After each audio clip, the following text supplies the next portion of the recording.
जय श्री कृष्ण सभी को। मैं Balbir Agrawal Taurus education institute में आपका हार्दिक स्वागत करता हूं, अभिनंदन करता हूं। आज की इस वीडियो में हम पढ़ेंगे distinction between accounting standards and Indian accounting standards, यानी कि अकाउंटिंग स्टैंडर्ड्स और इंडियन अकाउंटिंग स्टैंडर्ड्स, इन दोनों के बीच में क्या डिफरेंस होता है। आपको मैं इसी टॉपिक से रिलेटेड वीडियो के एंड में कुछ इंपॉर्टेंट एमसीक्यूज भी दूंगा, तो आप उन इम्पोर्टेंट एमसीक्यूज के जवाब मुझे कमेंट बॉक्स में लिखकर ज़रूर बताइएगा, ताकि आपको ये कंफर्म हो पाए कि आपने आज की इस वीडियो से कितना कुछ सीखा है। तो चलिए शुरू करता हूँ आज की इस वीडियो को। सबसे पहला इन दोनों के बीच में हम डिफरेंस बता सकते हैं बेसिस का, यानी कि आधार का। जो अकाउंटिंग स्टैंडर्ड्स होते हैं वो इंटरनेशनल अकाउंटिंग स्टैंडर्ड्स यानी कि आईएएस के बेस पर बनाए जाते हैं, और जो इंडियन अकाउंटिंग स्टैंडर्ड्स होते हैं वो इंटरनेशनल फाइनेंशियल रिपोर्टिंग स्टैंडर्ड्स यानी कि आईएफआरएस, इसके बेस पर बनाए जाते हैं। दूसरा डिफरेंस हम इसमें बता सकते हैं rule based and principle based. जो अकाउंटिंग स्टैंडर्ड्स हैं वो रूल बेस्ड हैं, यानी कि ये बताते हैं कि नियम क्या कहते हैं, ये इसके बेस पर काम करते हैं। जबकि जो इंडियन अकाउंटिंग स्टैंडर्ड्स हैं वो प्रिंसिपल बेस्ड हैं, वो एक्चुअल में ये बताते हैं कि वास्तव में क्या हो रहा है, ये इस बात पर ध्यान देते हैं। इसको एक एग्जांपल से समझाता हूँ मैं आपको।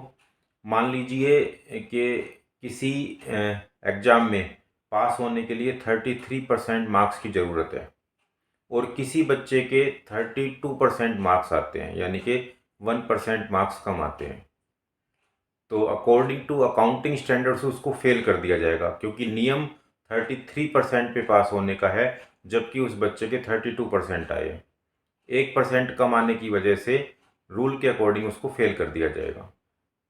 जबकि हो सकता है कि उस बच्चे की वैसे परफॉर्मेंस काफ़ी अच्छी रही हो, वैसे उसका बिहेवियर काफ़ी अच्छा रहा हो, उसकी अटेंडेंस स्कूल में 100% रही हो, परंतु फिर भी उसको फेल कर दिया जाएगा, क्योंकि नियम ये कहता है कि 33% पे पास होना ज़रूरी था, जबकि उस बच्चे के 32% आए हैं, 1% उसके कम आए हैं, इस वजह से वो फेल है। और अगर यही काम प्रिंसिपल बेसिस पे हम करते तो हम 32% और 33%, 1% के गैप के अलावा इस बात को और देखते कि उसका बिहेवियर कैसा है, उसकी बिजनेस वो मतलब जो स्कूल है उसमें अटेंडेंस कैसी है। तो इन बातों में यदि हम उसको अच्छा पा रहे हैं तो फिर उसको शायद 1% का ग्रेस देकर पास कर दिया जाता। तो रूल बेस में क्या किया हमने, अकॉर्डिंग टू नियम चल रहे हैं, बाकी बातों को हम देख ही नहीं रहे। और इंडियन अकाउंटिंग स्टैंडर्ड्स में हमने क्या देखा कि हमने रूल को थोड़ा बहुत अपने हिसाब से उसमें रियायत कर दी, अगर बाकी परफॉर्मेंस अच्छी थी तो। तीसरा डिफरेंस हम इन दोनों के बीच में बता सकते हैं लैंग्वेज का, यानी कि भाषा का। जो अकाउंटिंग स्टैंडर्ड्स है उसकी लैंग्वेज काफ़ी कठिन होती है, काफ़ी कॉम्प्लेक्स होती है, जो समझने में दिक्कत आती है। जबकि जो इंडियन अकाउंटिंग स्टैंडर्ड्स हैं उसकी जो भाषा है वो काफ़ी स्पष्ट है, काफ़ी सरल है, उसको समझना आसान है।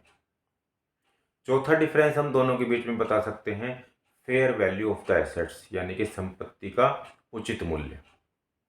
जो अकाउंटिंग स्टैंडर्ड्स है इसमें हम किसी भी एसेट्स को यदि परचेज करते हैं तो उसको हिस्टोरिकल कॉस्ट पे ही लिखते हैं हमेशा अपने फाइनेंशियल अकाउंट्स में। और जबकि इंडियन अकाउंटिंग स्टैंडर्ड्स में हम उसको हिस्टोरिकल कॉस्ट पे नहीं बल्कि उसकी जो फेयर वैल्यू है उसके बेस पर लिखते हैं।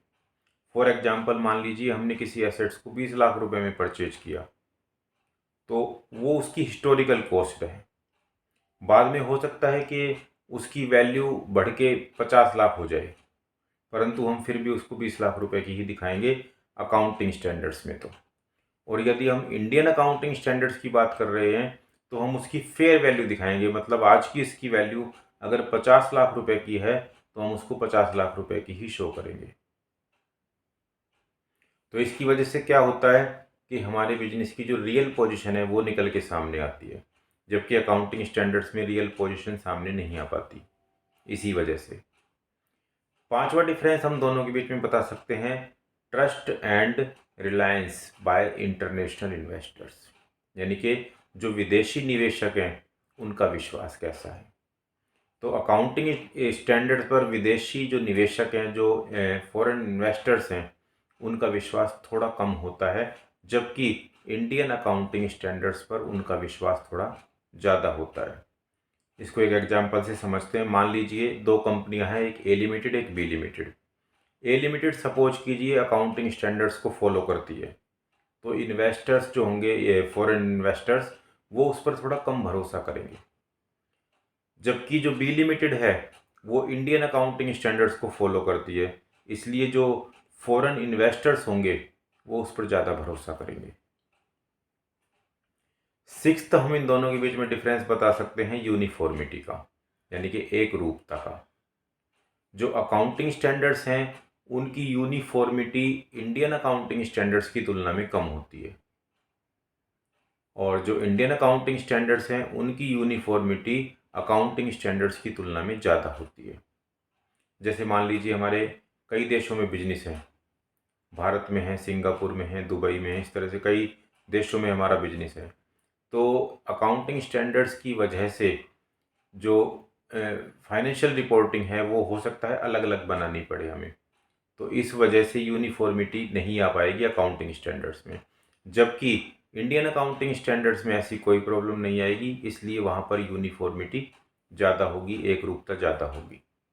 सेवन्थ, हम डिफरेंस बता सकते हैं इन दोनों के बीच में मल्टीपल रिपोर्टिंग का। तो जो अकाउंटिंग स्टैंडर्ड्स हैं उनमें हमें मल्टीपल रिपोर्टिंग करनी पड़ सकती है, क्योंकि यदि हमारा बिजनेस कई देशों में हुआ तो हमें अलग अलग देशों के लिए अलग अलग फाइनेंशियल रिपोर्टिंग बनानी पड़ सकती है। जबकि इंडियन अकाउंटिंग स्टैंडर्ड्स में ऐसा करने की कोई ज़रूरत नहीं पड़ेगी, हमें एक ही फाइनेंशियल रिपोर्टिंग से हमारा काम चल जाएगा। तो मुझे आशा है कि मैंने जो आपको ये 7 डिफरेंसेस बताए हैं अकाउंटिंग स्टैंडर्ड्स और इंडियन अकाउंटिंग स्टैंडर्ड्स के बीच में, वो अच्छी तरह से आपको समझ में आ गए होंगे। फिर भी यदि आपको लगता है कि मुझे किसी तरह का कोई भी डाउट रह गया है, तो आप उस डाउट को मुझसे कमेंट सेक्शन में पूछ सकते हैं या मुझसे कॉल करके पूछ सकते हैं। यदि आप डाउट पूछने के लिए मुझे कॉल करते हैं तो कॉल करने के लिए मेरा नंबर है 9416949631। आप इस नंबर पर मुझे कॉल कर सकते हैं।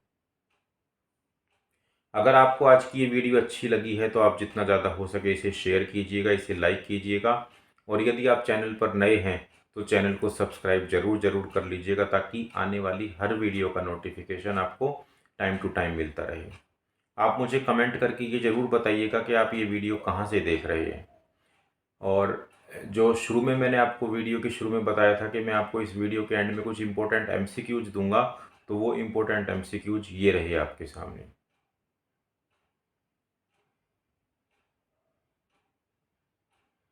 मिलता हूँ बहुत जल्द आपसे एक नई वीडियो में एक नए टॉपिक के साथ। तब तक के लिए जय श्री कृष्णा, जय श्री कृष्णा। टॉरस एजुकेशन संस्थान से संबंधित और अधिक जानकारी के लिए आप हमसे संपर्क कर सकते हैं। धन्यवाद। You can contact us for more information related to Taurus education institute. Thank you.